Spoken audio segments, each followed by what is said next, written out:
Hello दोस्तों, इस video में मैं आपको बताऊंगा भारत सीरीज रजिस्ट्रेशन से रिलेटेड कंप्लीट इन्फॉर्मेशन। और ये वीडियो आपके लिए बेनिफिशियल हो सकता है मनी एस्पेक्ट से भी। इस वीडियो को आप एंड तक देखिए क्योंकि इस पे मैं कवर करूंगा प्रोसीजर, एलिजिबिलिटी और pros and cons Bharat series registration से रिलेटेड। तो आइए स्टार्ट करते हैं कि आखिर ये भारत सीरीज नंबर है क्या। जैसा कि आप जानते हैं कि अगर आपको एक स्टेट से दूसरे स्टेट पे रिलोकेट करना हो तो आपको अपनी गाड़ी भी नए स्टेट पे ले जाकर रजिस्टर करनी पड़ती है। और ये प्रोसेस टाइम कंज्यूम के साथ साथ कॉम्प्लेक्स भी होती है। तो इस हैसल से बचने के लिए 2021 में ministry of road transport and highway ने एक नया प्रोसेस इंप्लीमेंट करा जिसको कहा गया भारत सीरीज रजिस्ट्रेशन। इस प्रोसेस के तहत आप अपनी गाड़ी किसी भी स्टेट पर ले जा सकते हैं और आपको कोई रेस्ट्रिक्शन नहीं होगा।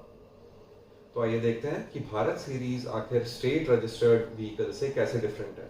तो जो स्टेट रजिस्टर्ड व्हीकल्स होते हैं उनके स्टार्टिंग के दो लेटर्स होते हैं जो कि स्टेट को रिप्रेजेंट करते हैं, which are followed by two numeric digits which represents local RTO authorities. तो जो भारत सीरीज नंबर होता है वो 10 कैरेक्टर्स का होता है जिसके स्टार्टिंग के दो डिजिट्स होते हैं जो कि ईयर को रिप्रेजेंट करते हैं, which are followed by BH जो कि भारत को रिप्रेजेंट करता है। They are followed by 4 random numeric digits which are followed by 2 random letters, जैसे कि एग्जाम्पल के तौर पर ये। तो अब देखते हैं भारत सीरीज नंबर रजिस्टर कराने के लिए एलिजिबिलिटी क्या है। सबसे पहले आते हैं स्टेट और central government employees, defence personnels, bank personnels, administrative service personnels और फिर आते हैं वो प्राइवेट सेक्टर के एम्प्लॉइज जिनका 4 या 4 से ज़्यादा स्टेट्स में ऑफिस है।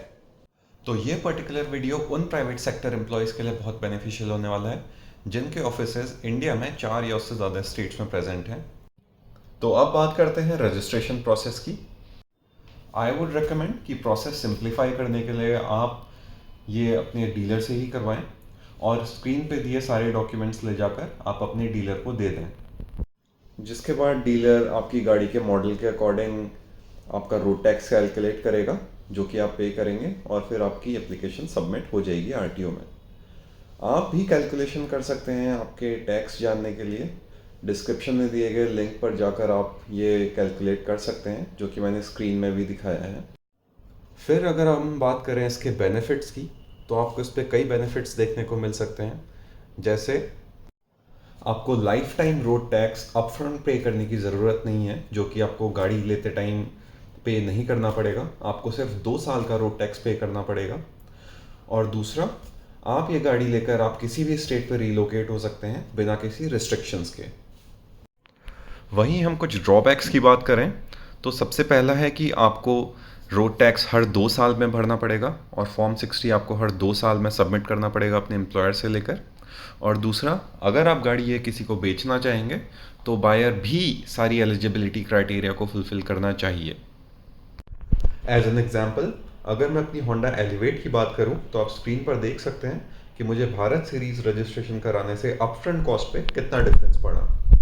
ये थी भारत सीरीज रजिस्ट्रेशन से रिलेटेड कुछ अहम जानकारियाँ। होप ये वीडियो आपका डिसीजन लेने में हेल्प करेगा। ऐसे और वीडियोस देखने के लिए please like, share and subscribe.